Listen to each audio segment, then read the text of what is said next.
Hello. This video is going to give you a few tips about your week 3 discussions.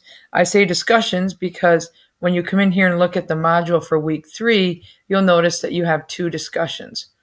Now, something that I've noticed about when people are doing observations, they'll write things like the students were engaged. Now, what does that really mean? Writing students were engaged is a vague statement. Instead, you need to write characteristics showing that the students were engaged, such as the eyes were on the teacher. All students were writing an answer on the paper.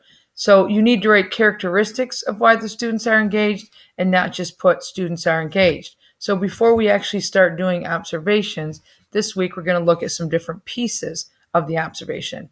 So you'll notice with this first discussion, what is an engaged learner? You'll notice you do have a few articles, online articles you can click here. Here's the YouTube video. It's actually a math high school teacher using the whole brain concept for teaching the lesson. So again, you can watch the lesson and notice you're to just make a list of 6 examples in the videos where students are engaged. Now notice it says describe the characteristics. So after that, you're going to read through other learners' discussion posts, noticing that they'll have a definition of what an engaged learner is. See if that's the same or different than yours, and then look at their examples of where they say students are engaged, and talk about why or why not you believe those behaviors show engaged students. Now, the next discussion, you're actually going to look at a 12th grade ELA video lesson.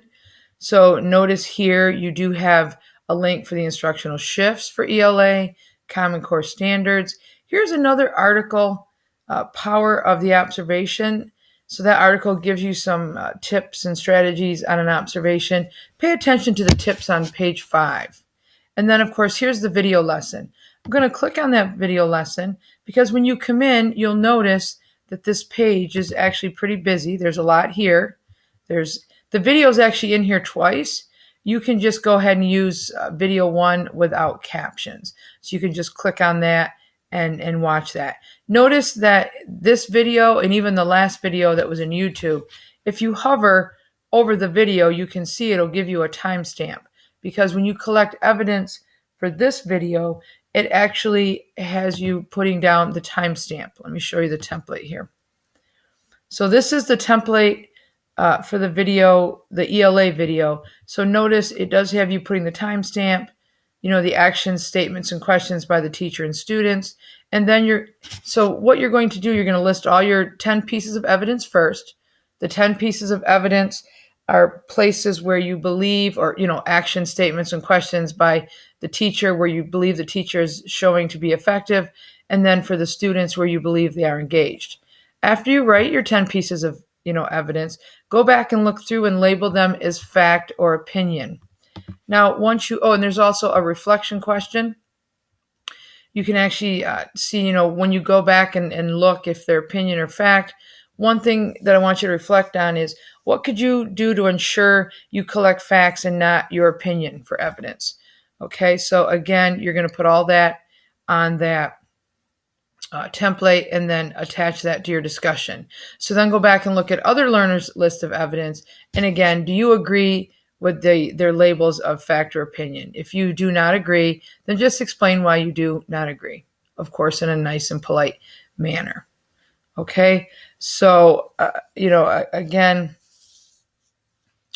go ahead and, attach that to your discussion. Now, just in case you're not sure about attaching, let me click on discussions right here.